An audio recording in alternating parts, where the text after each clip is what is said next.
Millions of Tibetans are celebrating Losar, the Tibetan New Year. It's the biggest holiday in the Tibetan calendar, but celebrations inside Tibet have been subdued or cancelled in recent years due to tension under China's rule. But in exile communities around the world, Tibetans are helping to keep the culture of their homeland alive even down under in Australia. On a Saturday afternoon in North Sydney, dozens of Tibetan children rehearse traditional songs and dance at a local community centre. About 90 children attend Tibetan language and culture classes in Dee Why, a small Australian beach town where hundreds of Tibetan refugees have settled. Local Tibetan leaders say there are at least 1,200 Tibetans living in Australia. Most are refugees who fled to India from Tibet, although some were born in exile in India. Despite their relatively small community far from their roots in the Himalayas, the Tibetans strive to keep the spirit of their homeland alive.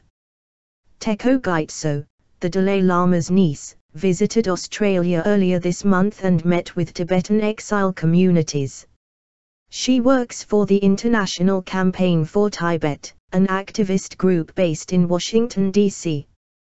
We talked about the challenges of raising children and living lives as Tibetans but now also as Australian Tibetans, so taking on new identities and learning to weave their life into this new country. I think they're doing an excellent job, said Gyatso. Sydney has Australia's largest Tibetan community with more than 700 Tibetans, followed by Melbourne with about 400. The community has grown rapidly in recent years as more Tibetans in India, where the Dalai Lama is based, are granted humanitarian visas by the Australian government. Tibetans can attend free English classes and vocational institutes and get other support from Australia's social services. But older Tibetans and those with little education often struggle with learning English, finding jobs and adapting to life in Australia. Keeping culture alive. In front of a packed hall in Melbourne last month, musician Tzicho Gyal sang the Tibetan national anthem. We are allowed to sing this song in exile. If you sing this song in Tibet then you can be persecuted. It's to honor the courage of Tibetan people within Tibet, said Gyal. Displaying the Tibetan flag and images of the Dalai Lama in Tibet also can be cause for persecution by Chinese authorities. China accuses the Tibetan spiritual leader of being a splittist, even though the Dalai Lama only calls for autonomy under China, not separation. In part because of this conflict in their historic homeland, Tibetans abroad focus on preserving their culture despite their relative isolation in far-flung communities. Since street protests in Tibet in 2008 that led to an intensified Chinese crackdown, some Tibetans began observing Elaka or White Wednesday.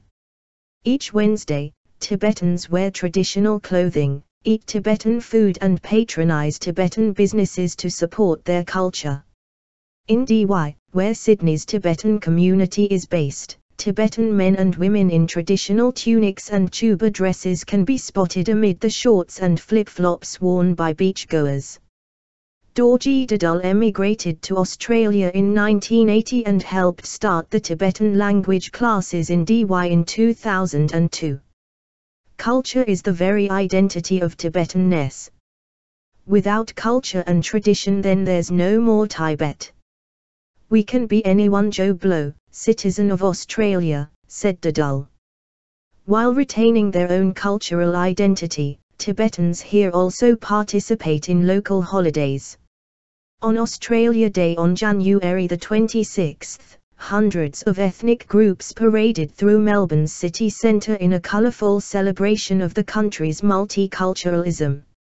More than 70 Tibetans wearing traditional Tibetan outfits joined the throngs and waved Tibetan and Australian flags.